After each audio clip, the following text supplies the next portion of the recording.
Welcome back to Teach English Now. In the next few videos, we're going to talk about one of the fundamental problems with classroom language instruction and what you can do to help solve it. The problem is time. In the past 10 years, I have trained English teachers from Peru, Mexico, Korea, Japan, China, Iraq, and more, and the problem is always the same. Teachers do not have enough time in class to help learners master a language.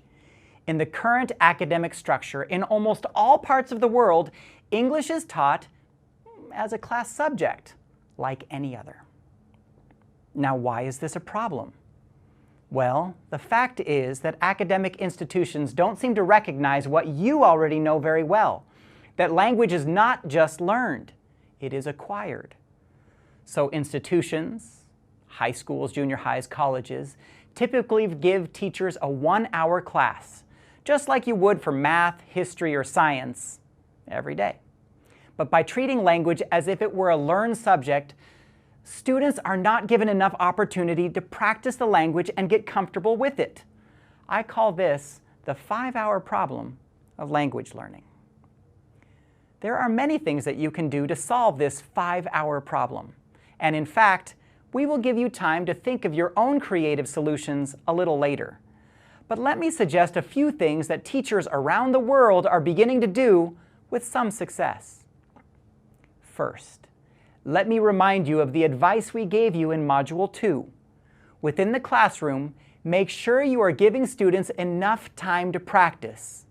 Don't fall into the common pattern of only teaching students language rules and lists, and then only testing them on those rules. Even with just 5 hours of instruction, make the most of them. Remember the phrase, learn a little, use it a lot.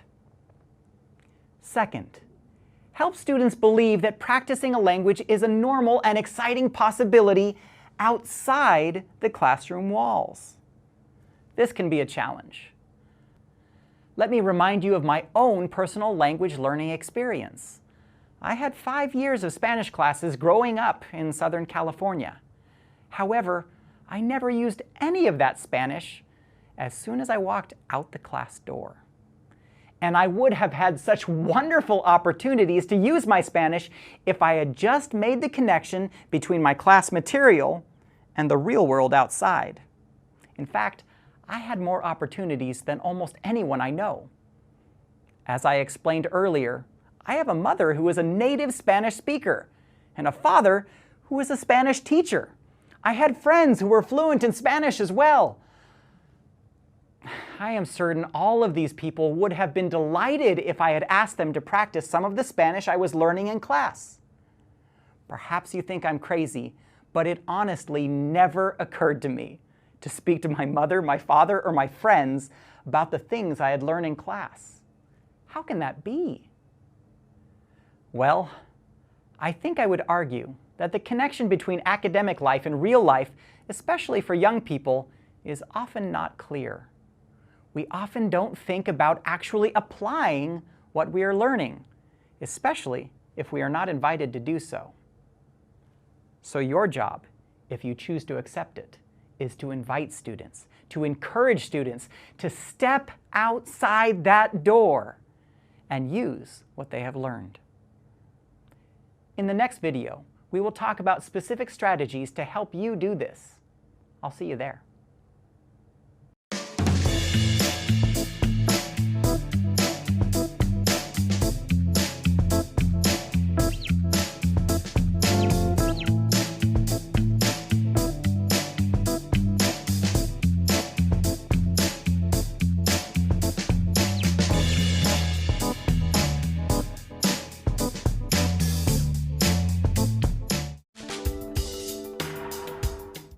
Welcome back to Teach English Now. In the last video, we talked about the problem of time and ways in which you can solve this problem by either increasing the amount of practice within the class or helping students recognize that language can be learned outside the classroom. Because I like to talk to students about using language outside the classroom, I like to use the metaphor of a door to help represent how a language is learned. To learn English, we have got to help students realize that language isn't in a book. It is on the other side of the door. Language isn't a dried up, useless thing found in a dusty book. It is a powerful, motivating, useful thing that can help you communicate and connect with people in fascinating ways, both in and out of a classroom. Now, students might look at you like you're crazy, but please insist that there are ways for them to use their English outside. For example, one way to help students use language outside the class is to encourage students to list their possible resources. Who do they know who speaks English? Who might be interested in speaking English with them? Having students simply recognize their own network is a powerful tool to help them analyze potential opportunities.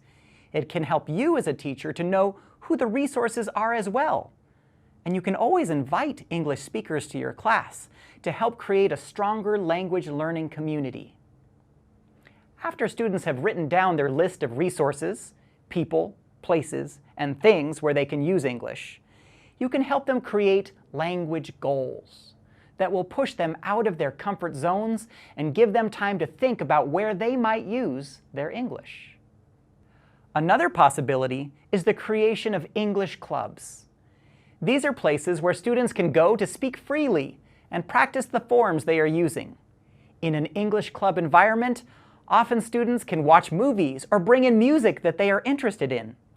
Sometimes, students are paired so that they can engage in certain conversational topics.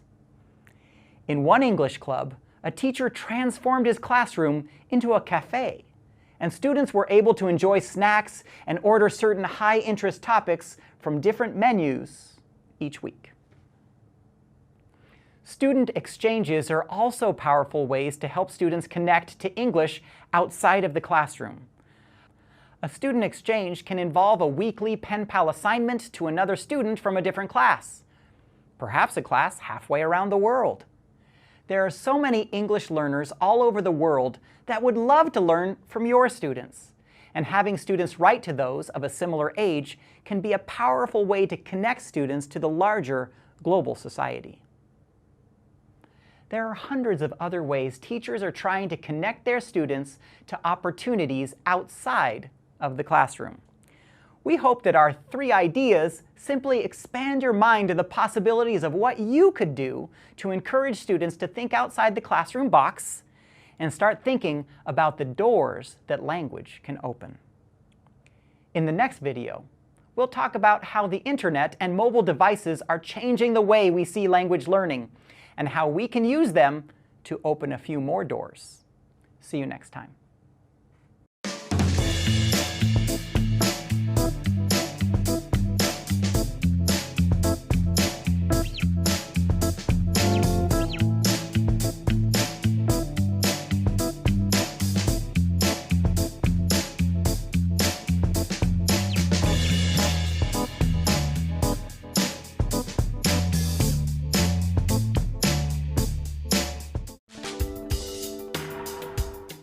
Welcome back to Teach English Now.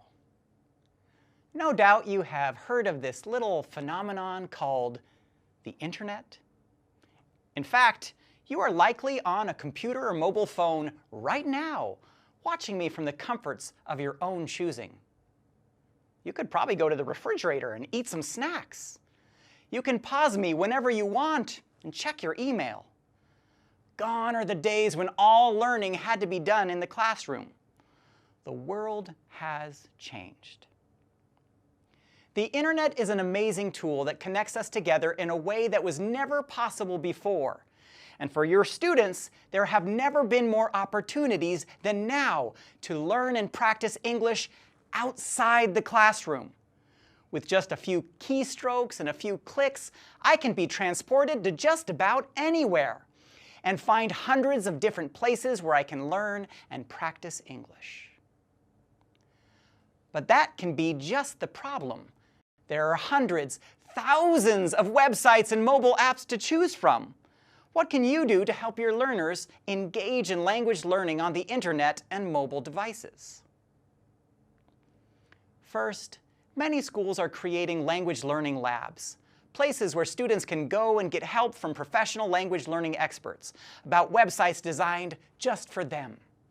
Language labs also invest in special language learning programs that are tailor-fitted to your students' needs and interests.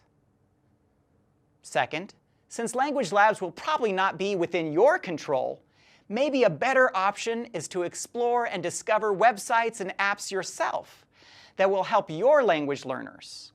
While we won't endorse any one language learning website or product here, we will say that you should consider it a vital part of your teacher training to continually search for and review language learning websites and apps. Finally, students themselves, as they get older, will find that there are hundreds of websites that they can choose from in order to improve their English.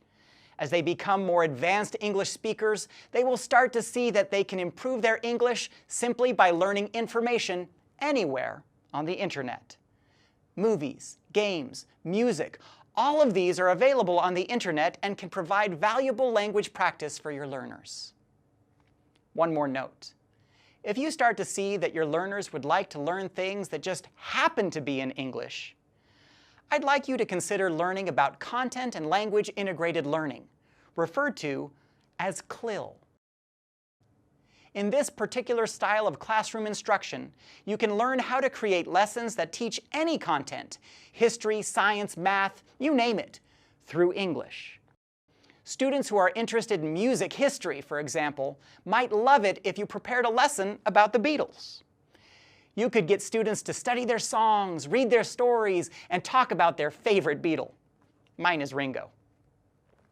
Above all, we hope you recognize the need for you to stay current and pay attention to the tools available on the internet and mobile devices. Get into the habit of finding out what students are downloading, what websites they visit in English, and again, don't be afraid of using the outside world of English inside your class. And don't you love feeling connected to the larger world outside? By the way, can I remind you that a great way to be connected to the outside world is also through a book? I have a library of books I love to lend to students. Let's not forget that technique and that old technology. I can't believe I almost didn't mention books. Man, has the world changed. See you next time on Teach English Now.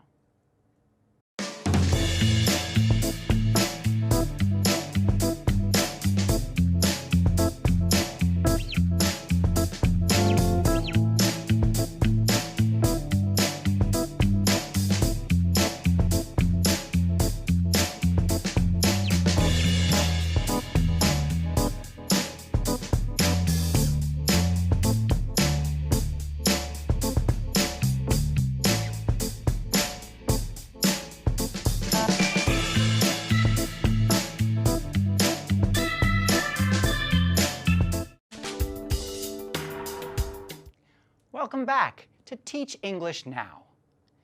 In the last few videos, we gave you specific strategies to help with a similar objective. As we stated before, your job is to engage students in English language outside of the classroom.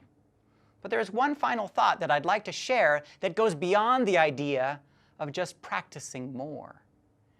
In a very real sense, our jobs as teachers is to empower students so much that they no longer need us. Our goal as teachers is to, in a sense, work ourselves out of a job. I am sure you have heard the story of the mother bird that kicks the young birds out of the nest. The concept is very simple. A mother bird, after a while, recognizes that it is time for her birds, whom she loves, to fly on their own. She has nourished them. She has provided them shelter, and that is why she's kicking them out. It is time for you to go, little bird. I love you, and boop, I'm giving you the boot. And that is what we teachers must constantly think about. It should be a foundational principle upon which you build your teaching style. You must always recognize that your learners will leave you soon. and that the more skills and strategies you give them to help them fly on their own, the better. One of your primary goals as a teacher is to help learners gain autonomy. Autonomy, as you know, refers to the ability for someone to act without guidance. In language learning, it refers to the ability to move about in different contexts, such as visiting a country or writing a letter to a friend. It also refers to learners' ability to find resources and information quickly, such as knowing where to look for answers on the internet and just being able to communicate freely. Ultimately, you wish for learners to be empowered to go places, share ideas, and enjoy what it is like to be part of our global community. You want them to visit Australia and see the koalas, go to London and eat some fish and chips, and head on over to the United States and meet a Hollywood celebrity. Language is a passport that students can use in order to move freely about the world. And English is one of the most powerful of all languages in terms of the ability to interact with multiple cultures all over the world. Remember at the beginning of this MOOC that we said that a teacher was an actor? Well, let's flip that script today and say that students are the actors, acting for themselves because they are empowered, autonomous learners of a language, and they can express themselves, understand others, and participate in this global society. Thanks for watching.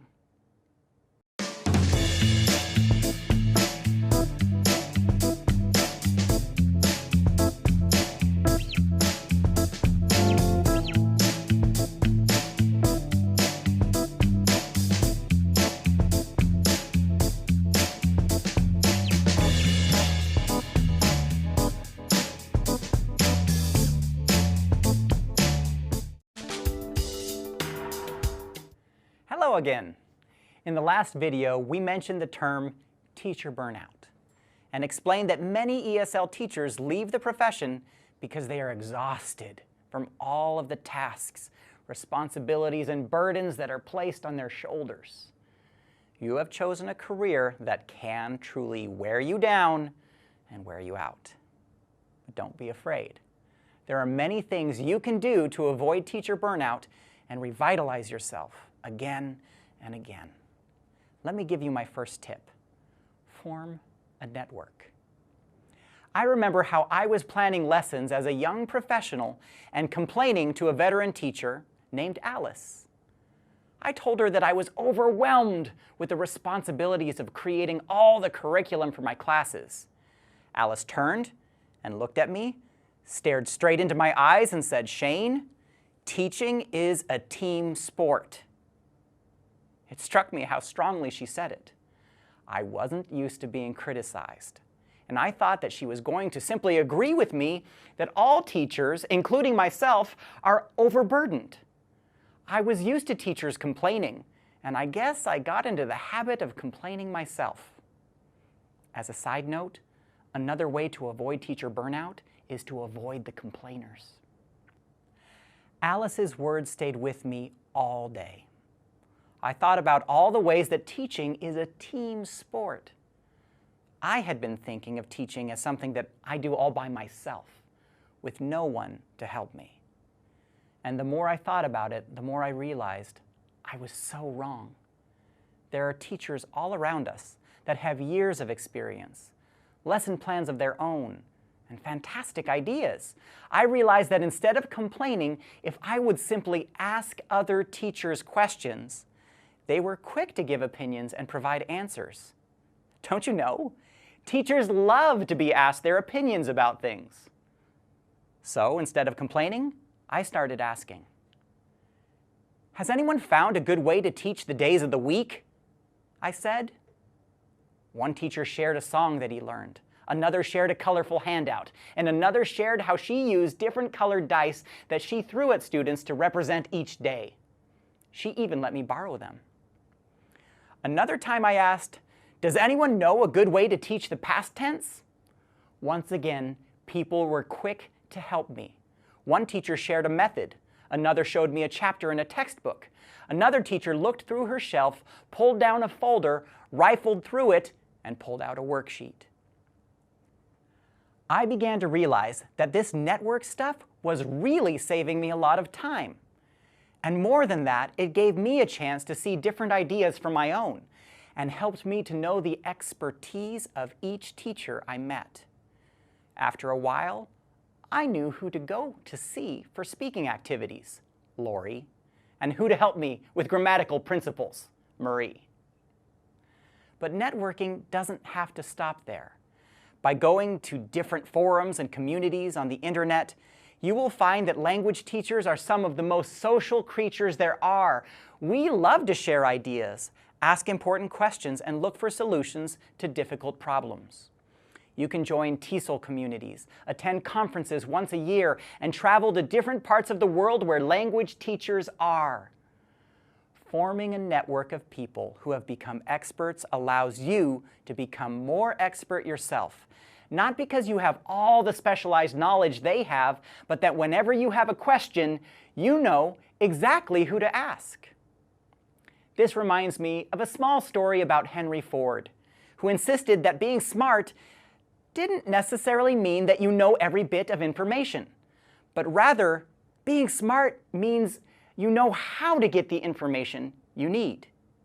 He said, "Let me remind you that I have a row of electric push buttons on my desk, and by pushing the right button, I can summon to my aid men who can answer any question I desire to ask concerning the business to which I am devoting most of my efforts. Now, will you kindly tell me why I should clutter up my mind with general knowledge for the purpose of being able to answer questions when I have men around me who can supply any knowledge I require?" Think about that for a second.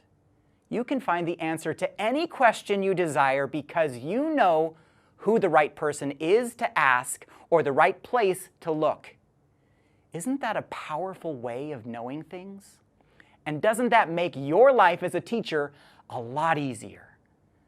Please remember the importance of finding friends who are smarter than you, and how wonderful it is to know that there is someone willing to share ideas anytime you ask. By the way, did you know I got some of these ideas from this video from Dr. Justin Schewel, who sits right across from me in my office? I sure did. You don't think all my best ideas come from me, do you? Like I said before, teaching is a team sport. And thanks, Justin.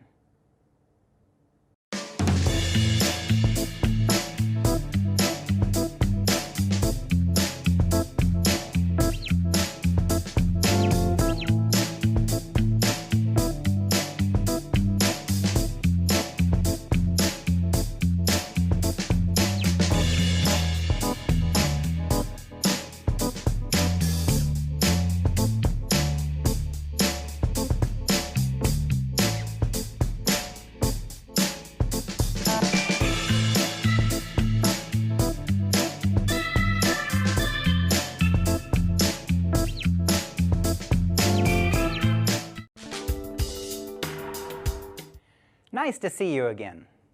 In the last video, we talked about networking and how important it is to share the workload that will undoubtedly be too large for you to shoulder yourself. Now let's turn our thoughts to some other principles that can help you to avoid teacher burnout. Two researchers, Ellen Skinners and Kathleen Edge, wrote a book about self-determination and demonstrated that there were two principal factors that helped people to avoid burnout. The first one we have already talked about, forming a network, or as they called it, social support or community. The second one is what I'd like to talk about now. They said that in order to avoid burnout, teachers need a sense of control. A sense of control, huh? Well, what could that mean? Why would some teachers feel in control and others feel out of control? Let's talk about it. There is no doubt that as a teacher, there are certain things in your control and certain things that are not. If you are teaching in the United States, Japan, Russia, Korea, the United Arab Emirates, it doesn't matter. No matter where you go, you will be able to control some things, but not others. So, To maintain a sense of control, it often isn't so much how much control you have or where you are, but what you do with what you have got. And this is where teachers have to be creative.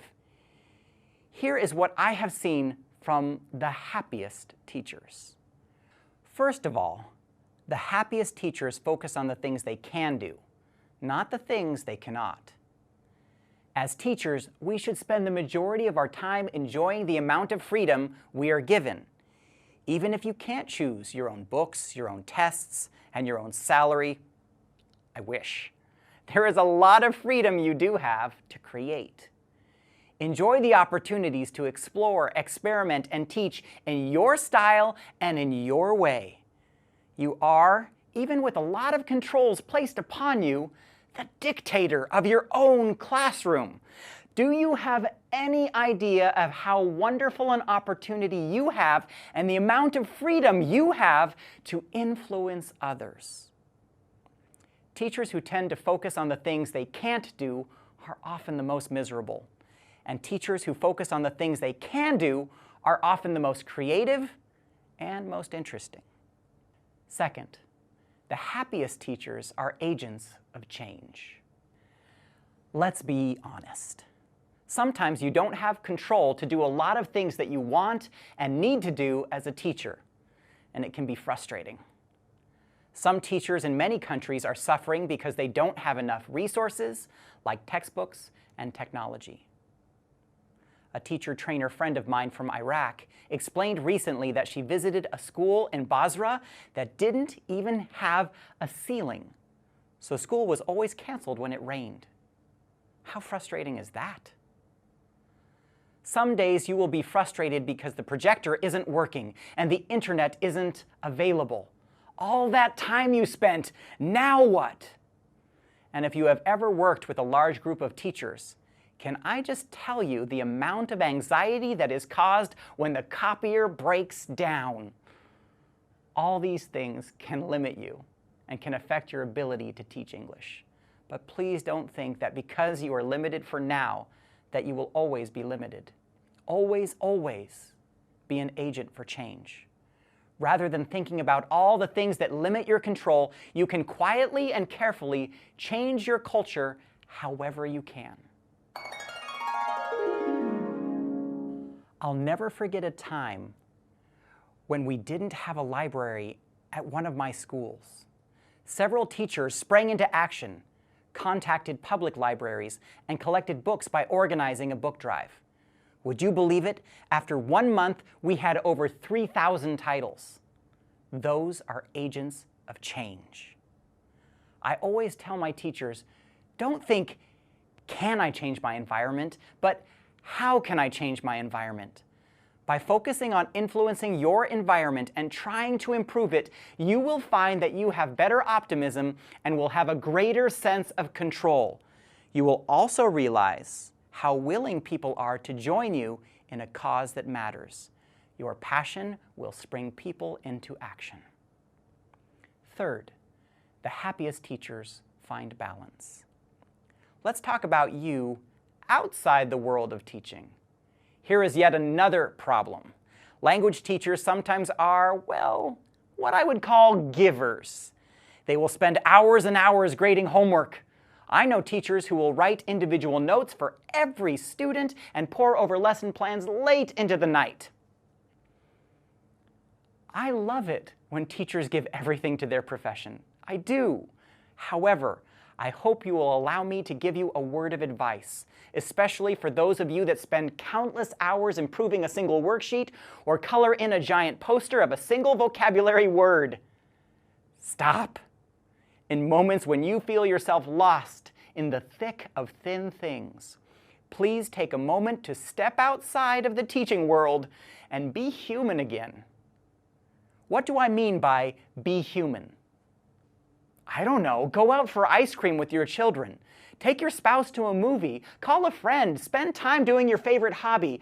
The best teachers in the world that I know are dedicated to their students, but also dedicated to their lives and to making themselves interesting. Having a hobby, enjoying an activity, will recharge your batteries and prevent you from seeking out the complainers. Fourth, the happiest teachers cherish the rewards of teaching.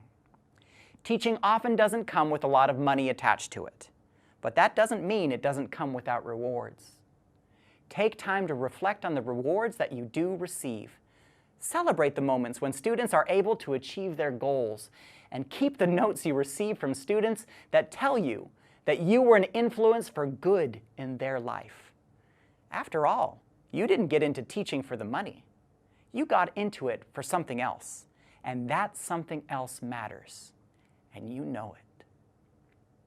Above all, remember that language is like a fire, and that you are trying to ignite each student.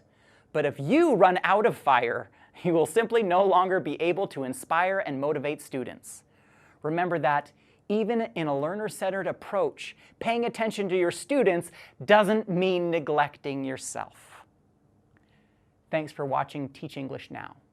We'll see you next time as we discuss one final principle. Remember how I told you to be an actor?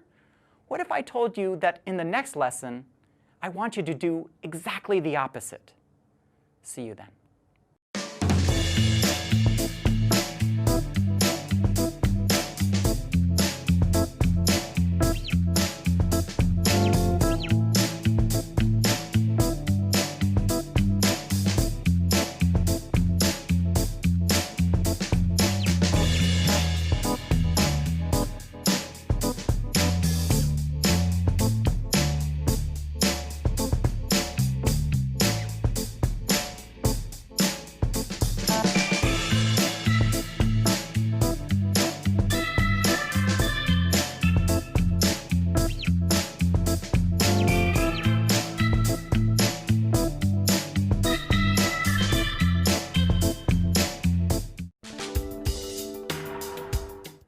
Welcome back.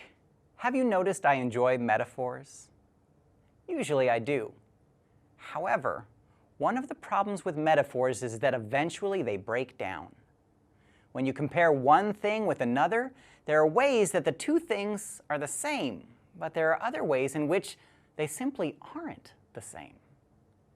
Now, why am I talking about the weakness of metaphors? Because one of our first metaphors about teachers all the way back in Module 1 was that teachers should be actors. And one of the biggest problems I have with this metaphor is that there are ways that teachers should definitely not be compared to actors. Sure, there is some truth to the metaphor. Teachers do have to use their hands, their body, their face. Sure, teachers do have to think about how to impact their students just like an actor has to impact an audience. And sure, teachers do have to pretend they feel great after a long night of grading homework. But the truth is, if you are trying to perform for your students, pretend you feel something that you don't. This is truly a fast track to burning out. Some teachers are quiet and composed. Some are loud and gregarious. Whoever you might be the best of that type. So our last word of advice for you to avoid teacher burnout is to find your core. Find out why you do the things you do. As I explained earlier, people will join you when they see that there is a cause you believe in. Your students will join you, other teachers will join you, administrators will agree with you when you find a core value, a core belief that you know is true. What do you do to avoid teacher burnout? Never act. Be sincere. Again, don't confuse this with a lazy attitude to get out of learning new techniques. Of course, you should challenge yourself and get out of your comfort zone and learn new things. Finding your core means knowing which metaphors resonate with you, which messages hit hardest with you. It means to know your own teaching philosophy and then do all you can to be the best within your sphere of knowledge and understanding. I sincerely hope that you find strength in the metaphors and information we have provided. I hope you build on the principles that we have given you. And I hope that you fight for the principles that you believe in. Strangely enough, the most significant thing I have ever seen in preventing teacher burnout is burning brightly. Thanks for watching.